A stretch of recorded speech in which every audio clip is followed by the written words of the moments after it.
नमस्कार। आप देख रहे हैं द पब्लिक वर्ड में सुभाष चौधरी हूं। केंद्रीय वित्त मंत्री निर्मला सीतारमण ने आज लोकसभा में केंद्रीय बजट प्रस्तुत किया और देश के सामने अगले एक वर्ष के लिए खाका रख दिया। अपने आय व्यय का ब्यौरा भी रखा। साथ ही साथ किस दिशा में देश को वो ले जाना चाहती हैं उसके बारे में भी बताने की कोशिश की। अपने लंबे बजट भाषण में हालांकि उन्होंने ऐसी कोई बात नहीं की जो कि लोक लुभावन लगे। आमतौर पर आम आदमी इसके लिए सस्ता और महंगा के फॉर्मूले पर आंकना चाहता है, जबकि एक शिक्षाविद अपने शिक्षा के क्षेत्र में क्या आवंटन हुआ, क्या कुछ किया जा रहा है खास, उसको लेकर सोचता है। लेकिन एक व्यवसायी, एक उद्यमी, एक व्यापारी अपने दृष्टिकोण से सोचता है कि उनका व्यापार फ्लरिश करेगा या नहीं करेगा, या फिर रुक रुक कर चलेगा। पिछले 2 वर्षों से आमतौर पर कोरोना महामारी के कारण मंदी के शिकार व्यापारी और उद्यमी टकटकी लगाए केंद्रीय बजट की ओर देख रहे थे कि संभव है उनके लिए निर्मला सीतारमण के लैपटॉप या टैब से कुछ खास चीजें निकले। इन सारे मुद्दों पर आज हम बातचीत करेंगे। हमारे साथ खास मेहमान हैं अशोक भुवानीवाला, जो नेशनल वर्किंग प्रेसिडेंट हैं राष्ट्रीय जन उद्योग व्यापार संगठन की, और उद्यमी जगत, व्यवसायी जगत को नेतृत्व कर रहे हैं, उसका प्रतिनिधित्व कर रहे हैं और लंबे समय से सामाजिक और राजनीतिक जीवन में भी हैं। आप वरिष्ठ नेता हैं कांग्रेस पार्टी हरियाणा इकाई से। भुवानीवाला साहब, आपका बहुत बहुत स्वागत है द पब्लिक वर्ड पर। Thank you Subhash ji. एक उद्यमी लगातार टकटकी लगाए देखता है केंद्रीय बजट की ओर। क्या कुछ मिला आपको अपने सेक्टर के लिए? मैं ये कहूँगा कि एक जवाहरलाल यूनिवर्सिटी की पास आउट अर्थशास्त्री जी, जिसने आज संसद के पटल पे बजट पेश किया है, जी, वो पूरी तरह से आम आदमी, आम जनता, आम उद्यमी के, आप ये कहो कि निराशा की ओर लेके जा रहा है। पूरी तरह से उस पे खरा नहीं उतरा। ऐसा क्यों? ऐसा इसलिए क्योंकि उनका 90 मिनट का भाषण मैं सुन रहा था टीवी के ऊपर, जी, और वो भाषण इसलिए कह रहा हूँ क्योंकि वो बजट नहीं था, भाषण था। जी, और बजट में जब संविधान लिखा गया तो अंबेडकर साहब ने लिखा था कि ये जितनी संस्थाएं हैं जी, तो सेवा के लिए निमित्त है, सरकार से रिलेटेड। जी, और हालात ये हैं कि जितनी भी सरकार से मिली हुई संस्थाएं हैं उनको प्रॉफिट के मूल्यांकन के आधार पर आका जाए जी, तो अच्छा नहीं है, देश के लिए भी और इस आम जनता के लिए भी। जी, आज उद्यमी जो है, उद्यमी कौन है, इसके ऊपर एक बड़ा क्वेश्चन मार्क है। जी, उद्यमी है एमएसएमई, जी, तो छोटा स्मॉल स्केल इंडस्ट्री चलाता है, जिसकी 50 लाख रुपए से लेके 5 करोड़ रुपए तक की इन्वेस्टमेंट है। जी, वो विशेष तौर पे उद्यमी है और पूरे देश में 70% हिस्सा उन उद्यमियों का है जी, जो पूरे देश की अर्थव्यवस्था चलाता है और पूरे देश में रोजगार मुहैया कराता है। जी। आप देखिए कि पूरे बजट के अंदर एमएसएमई सेक्टर के लिए कोई भी बात नहीं की माननीय वित्त मंत्री जी ने। लेकिन अलग से जो उन्होंने एलोकेशन की अतिरिक्त धन के प्रावधान की बात उन्होंने कुछ कही है, वो क्या उससे उससे उत्साह नहीं बन रहा है? वो जो धन है, जी, अभी आपने देखा कि कोविड के तुरंत बाद एक पैकेज 31 लाख हजार करोड़ का जी, उन एमएसएमईज के लिए घोषित किया गया था। जी, और उन एमएसएमईज को क्या वो धन प्राप्त हुआ, इस पे भी तो एक क्वेश्चन मार्क है। वो जी, पैसा जिस तरह से एलोकेट करती हैं जी, और एलोकेट करने के बाद उन तक पहुंचता नहीं है, तो उसके बीच की जो बाधाएं हैं जी, वो बाधाएं वो दूर करें पहले। जी। देन मैं समझता हूँ कि उनको फायदा पहुंचेगा। क्या क्या आप ये कहना चाहते हैं कि ये इस बजट का जो प्रावधान है और जिस दिशा में आप संकेत कर रहे हैं, क्या इससे केवल बड़े उद्यमियों को या बड़ी कंपनियों को फायदा होगा? 100% आप देखिए कि जो मैंने आपसे जिक्र किया जिस फिगर का, जी। कोविड काल में 7% एमएसएमईज को मिला, जी। 93% सरकार ने 6 मंथ का वेट करके बड़े उद्यमियों को ट्रांसफर कर दिया। जी। या तो ये पॉलिसी बनती कि उसको लिबरलाइज करते, उसके अंदर नियमों में छूट देते ताकि वास्तव में एमएसएमई को फायदा होता। जी। लेकिन उसमें छूट देने की बजाय वो पैसा ट्रांजिट कर दिया उन्होंने बड़े उद्यमियों के लिए। जब आपने बड़े उद्यमियों को ही पालना है तो इस देश की अर्थव्यवस्था तो चरमराएगी आने वाले समय में। ये पॉलिसी सरकार की है। लेकिन ये कहा जा रहा है, कुछ एक्सपर्ट इस तरह की बातें कर रहे हैं और सरकारी तंत्र की ओर से सभी केंद्रीय मंत्री भी, प्रधानमंत्री ने भी बड़ी बुरी बुरी प्रशंसा की है इस चीज़ की, और वो कह रहे हैं कि कोविड की महामारी यानी 100 साल के बाद आई हुई महामारी के बावजूद देश को आगे ले जाने वाला यह बजट साबित होगा। दूसरा, वो कह रहे हैं कि दूरदर्शी कदम है, अभी शायद लोक लुभावन न लगते हों मगर दूरदर्शी टूल्स इसमें अपनाए गए हैं। क्या कहना है? क्या क्या दूरदर्शिता है जी। आप बताइए। हर पॉइंट पे अपन डिस्कस करते हैं। जी। एक भी पॉइंट ऐसा नहीं है जो दूरदर्शी शो कर रहा हो। जी। जब सरकार बनी जी। तब कितनी सारी बातें, 2 करोड़ नौकरी देने की बात हो रही थी। जी। आज 7 साल हो गए जी। तो 2 करोड़ नौकरी दे पाए क्या वो जी। लोग? नहीं, मगर अभी वो कह सरकार तो रहे हैं कि 16 लाख एक मद में और 60 लाख एक मद में हम नौकरी का हाँ, सृजन करेंगे। 60 लाख नौकरी की बात कह रही हैं जी। पीएलआई योजना के तहत। जी। और पीएलआई योजना 60 लाख नौकरी देने की जो बात हो रही है, जब प्रधानमंत्री स्वयं 2 करोड़ नौकरी देने की बात कर रहे थे, जी। तो वो जुमला साबित हो गया। 60 लाख भी इसी तरह जुमला साबित हो जाएगा आज 5 महीने के बाद, 6 महीने के बाद। जी। तो ये सिर्फ जो है ये पैकेजिंग अच्छी की गई है, धरातल पे कुछ भी नहीं जी। है। असली बात ये है। जी।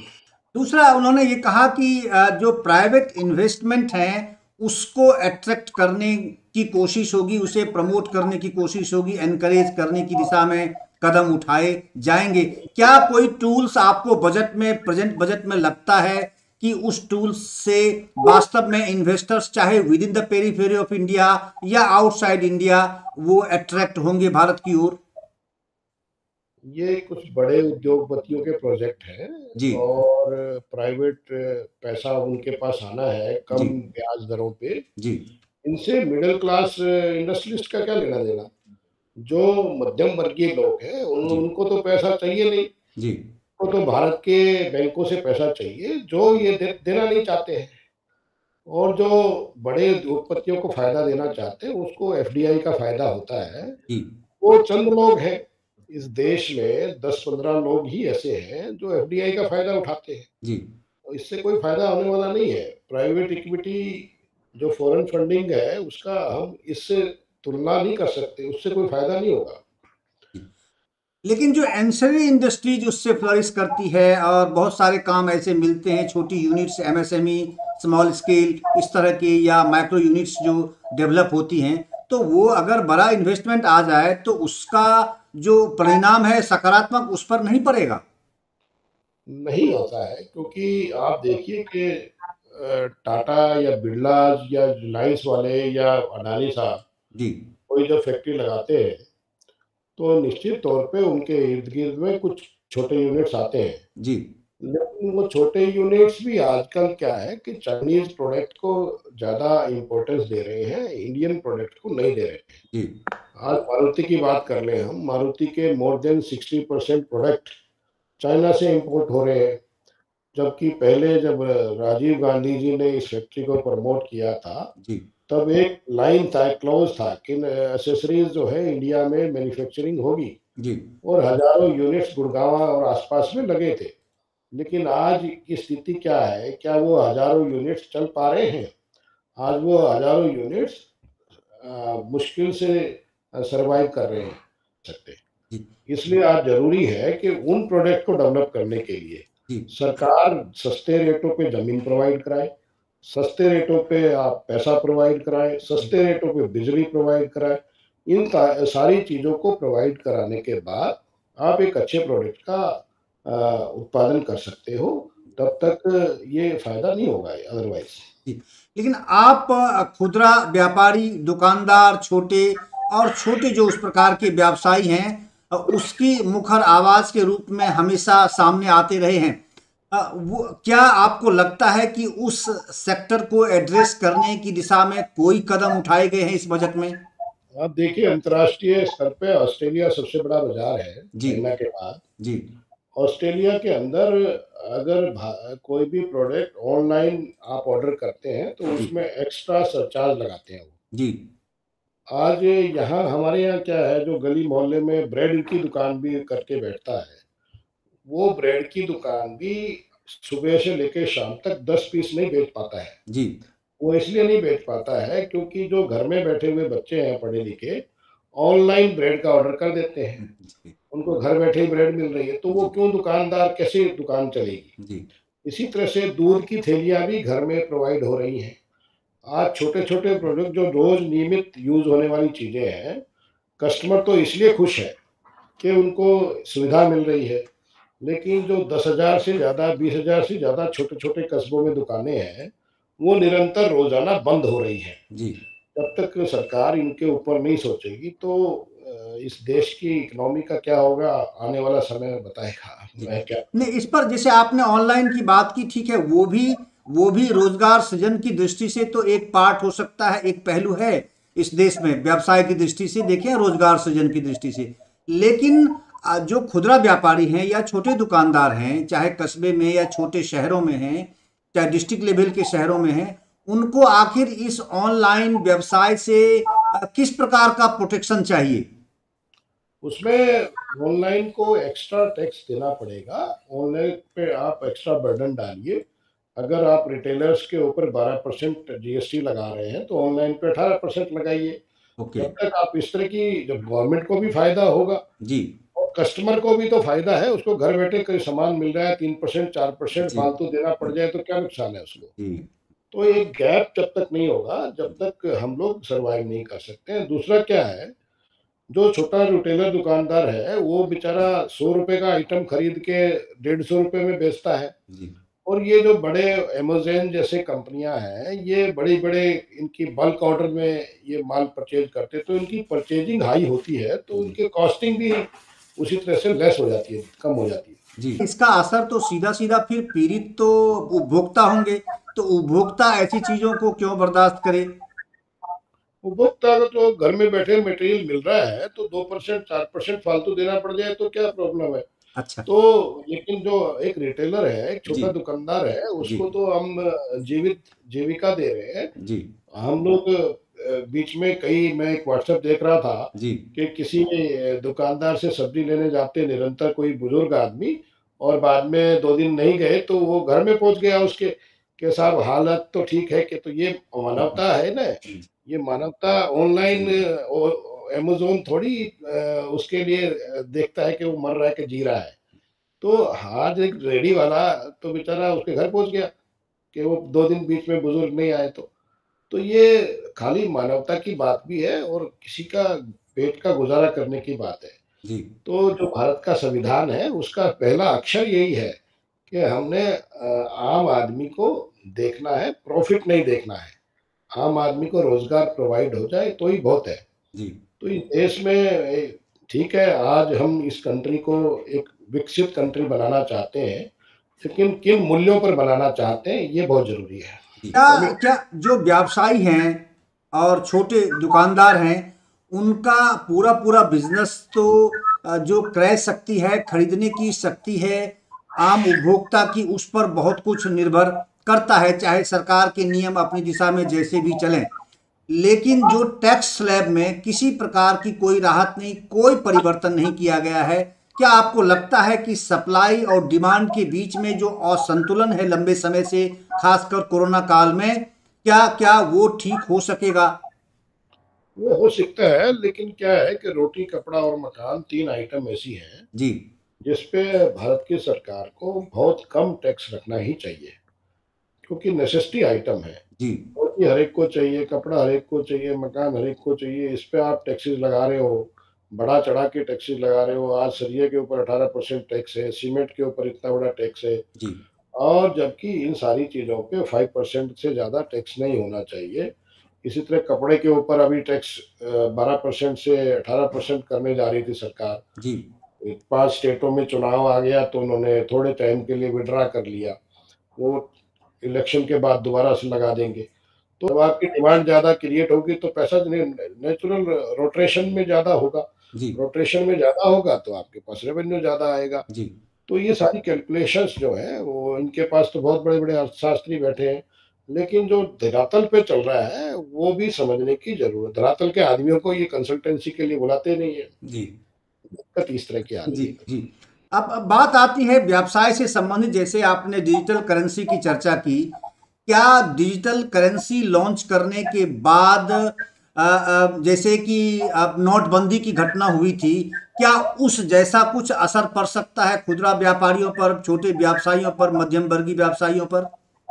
बहुत बड़ा असर पड़ेगा। जी आप ये देख लीजिए, एक छोटा दुकानदार जो बेचारा रेहड़ी पे सब्जी बेच रहा है या ब्रेड बेच रहा है जी या आपका आटे की थैली बेच रहा है या जी रोजमर्रा की चीजें बेच रहा है, जी उसके पास कोई डिजिटल पैसा थोड़ी आता है। जी वो वो कोई पेटीएम लगा के थोड़ी बैठा हुआ है, वो कोई क्रेडिट कार्ड की मशीन लगा के थोड़ी बैठा हुआ है। जी और आजकल तो क्रेडिट कार्ड की मशीन पे 2% पैसा भी कटता है।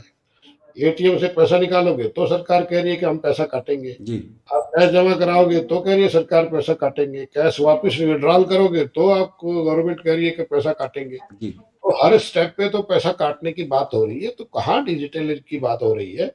डिजिटल अगर आप करना चाहते हैं तो वो सारी छूट भी देनी पड़ेगी आपको। 100 रुपए का इन्वेस्टमेंट 100 रुपए वापस तो मिले, ऐसा कुछ तो हो नहीं रहा है। 100 रुपया देने के बाद तो 98 रुपए उसके हाथ पड़ रहे हैं।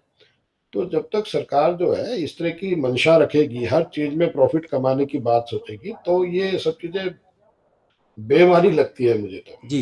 एक बात उन्होंने और की, जो इनकम टैक्स रिटर्न फाइलिंग की बात है, उसको वो कह रहे हैं कि हम सरलीकरण करेंगे और न्यू सिस्टम हम इवॉल्व करेंगे। और दूसरी बात उन्होंने उसके साथ साथ ये कह दी है कि आईटीआर फाइलिंग की दृष्टि से कोई व्यक्ति अगर टैक्स फाइल करते हैं, कोई खामी आती है तो 2 वर्ष तक वो ठीक कर सकते हैं, करेक्ट कर सकते हैं। क्या ये व्यापारियों के लिए राहत देने वाली बात है? ये सही है, इसके स्वागत करते हैं हम लोग। हमारे पिछले कई दिनों से डिमांड थी। जी जो इनकम टैक्स रिटर्न जाती है, कई बार गलतियां हो जाती क्लरिकल, जी और उसकी छूट की कोई गुंजाइश नहीं रहती। जी तो वो ठीक करने के लिए सरकार ने इसमें सहूलियतें दी हैं, उसके लिए हम सरकार का स्वागत भी करते हैं। जी एक अच्छा कदम सरकार ने इस बजट में, सिर्फ यही चीजें एक अच्छी नजर आ रही है जी अच्छा इसमें कि गवर्नमेंट ने कुछ अच्छा किया है। जी अदरवाइज तो ये भी मैं समझता हूँ कि ये आम आदमी के लिए नहीं ठीक किया होगा, ये बड़े लोगों के लिए किया होगा, क्योंकि वो एडजस्टमेंट कर सके, उनकी रेड होती रहती है। अच्छा ये छोटे छोटे आदमी के लिए नहीं है। जी लेकिन ठीक है, छोटे आदमी को भी फायदा मिलेगा। जी एक अच्छा कदम है, इसका हम स्वागत करते जी। हैं। दूसरा, जो स्टार्टअप्स हैं उसको 1 वर्ष के लिए जो उनका टैक्स हॉलीडे है, टैक्स इंसेंटिव जो उनको दिया जाता है, 1 वर्ष के लिए और बढ़ा दिया गया है। इसका असर क्या दिखेगा? ये भी एक अच्छा है, लेकिन ये मिनिमम 6 ईयर के लिए होना ही चाहिए। जी क्योंकि जब तक कोई भी इंडस्ट्री स्टेब्लिश होती है, जी उसको कम से कम 5 साल लगते हैं कोई भी फैक्ट्री को एट पार जाने तक। तो ये 1 साल का जो इन्होंने दिया था, ये बिल्कुल शुरू में ही सही नहीं था। उसमें भी हमने गवर्नमेंट को एक पत्र भी लिखा था कि भी इसको कम से कम 5 ईयर का रखना चाहिए स्लैब। आगे हम थोड़ी सी आम जनता की दृष्टि से बात करते हैं हम, कि क्योंकि जो छोटे व्यापारी हैं, छोटे व्यवसायी हैं, उसका सीधा रिलेशन सस्ते और महंगे सामान से होता है, महंगाई से बिल्कुल सीधा संबंध होता है। केवल आम उपभोक्ता ही उससे प्रभावित नहीं होता, बल्कि दुकानदार की जो दुकानदारी है वो भी प्रभावित होती है। महंगाई को लेकर इकोनॉमिक सर्वे में जो भारत सरकार ने कहा है कि हम इसको नियंत्रण करते रहे हैं और ये नियंत्रण में है, हम इसमें सफल हुए हैं, क्या आपको लगता है कि ये उनका कथन सही है? और दूसरा, आगे की दृष्टि से जो उन्होंने कहा कि मॉनेटरी पॉलिसी जिस तरीके से हमने कंट्रोल की है तो महंगाई आगे भी कंट्रोल रहने की स्थिति होगी, क्या कहना है आपका? नहीं नहीं, महंगाई का कंट्रोल बिल्कुल नहीं है सरकार के ऊपर। जी सरकार अगर चाहे तो हर चीज को सस्ता कर सकती है। जी एटलीस्ट जो रोजमर्रा की चीजें हैं वो इतनी महंगी हो गई है, मान लो गैस का सिलेंडर 1000 रुपए का आ रहा है, जी रोटी पकाना मुश्किल हो गया आम घर के लिए। जिस आदमी की सैलरी 10,000 रुपया है, जी वो आज एक महीने में एक सिलेंडर खपत करता है तो जी उसका 1000 रुपया तो सिलेंडर में चला जाता है। तो मैं समझता हूँ कि ये बहुत खराब है और इसमें टैक्स पॉलिसी बहुत महत्वपूर्ण है। जीएसटी पेट्रोलियम प्रोडक्ट को जीएसटी के अंदर दायरे में लाना चाहिए जी ताकि रेट्स को हम कंट्रोल कर सके पेट्रोल डीजल के। और पेट्रोल डीजल एक रीढ़ की हड्डी है कॉस्टिंग की, जी क्योंकि अगर आपका सामान महंगा परचेज हो रहा है तो ट्रेवलिंग महंगी हो रही है, उसको सामान को लोडिंग अनलोडिंग महंगी हो रही है। जी आप जब तक डीजल पेट्रोल को सस्ता नहीं करोगे तो कोई चीज सस्ती होगी नहीं। जी तो खाने पीने की चीजें और जो रोजमर्रा की चीजें हैं वो सारी चीजें पेट्रोल डीजल के ऊपर निर्भर करती है। लेकिन आपसे बातचीत से ऐसा लगता है मुझे कि आपकी आशंका ये कहती है कि देश का आर्थिक स्वास्थ्य जो है अच्छा नहीं है। लेकिन अगर मैं बात करूं सरकार के जो आंकड़े प्रस्तुत किए गए हैं जीएसटी कलेक्शन की या टोटल जो उनकी आय है, जिस तरह से टैक्स कलेक्शन उनका हुआ है, जनवरी माह का उन्होंने जिक्र किया है, क्या आपको लगता नहीं कि ह्यूज कलेक्शन है और मतलब कल्पना से परे वो बता रहे हैं?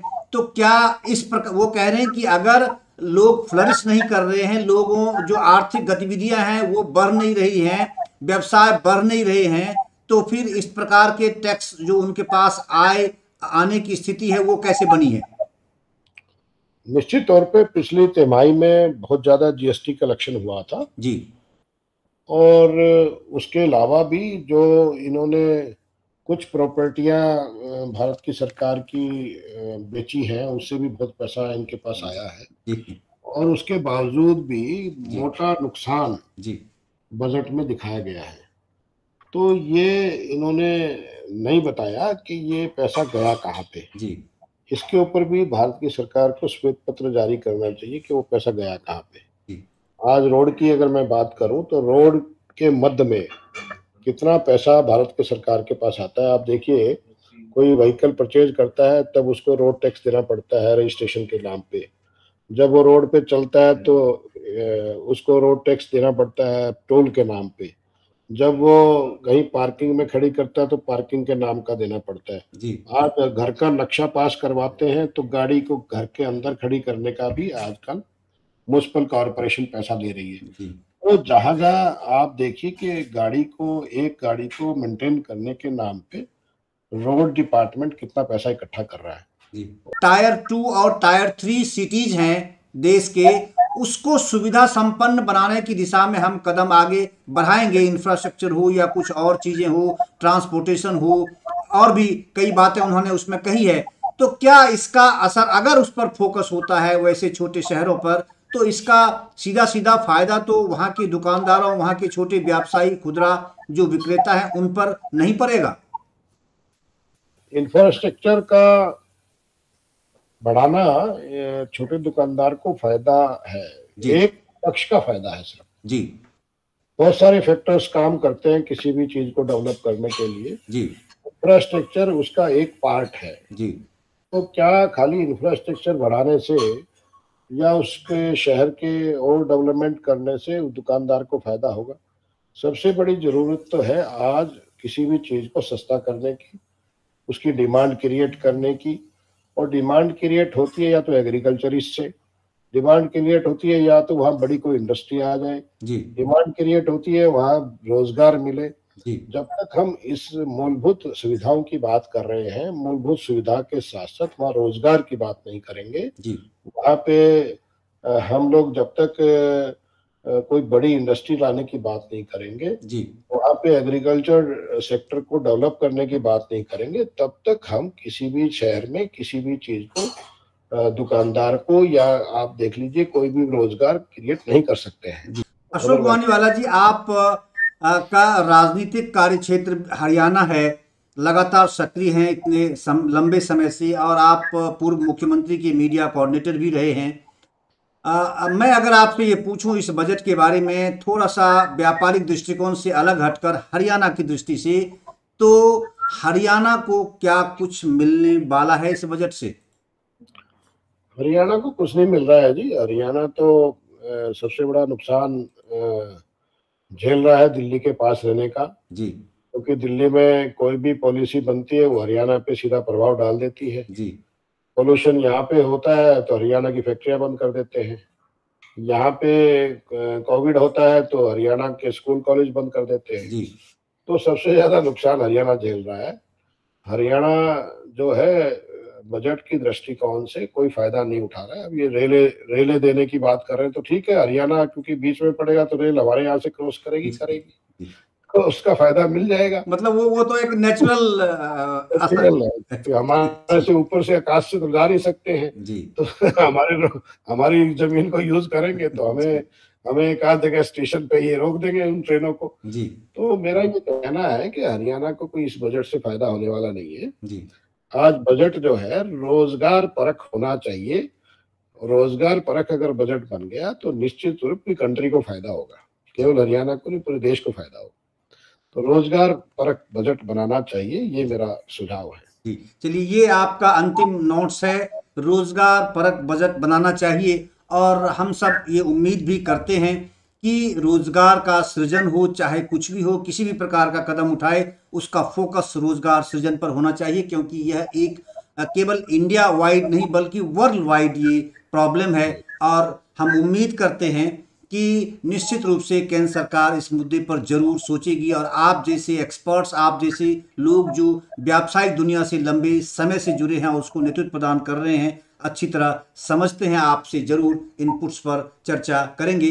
बहरहाल अशोक वानीवाला साहब, आप द पब्लिक वार्ड के साथ जुड़े, आपका बहुत बहुत धन्यवाद, बहुत बहुत धन्यवाद आपका। थैंक यू सुभाष जी, बहुत बहुत आभार।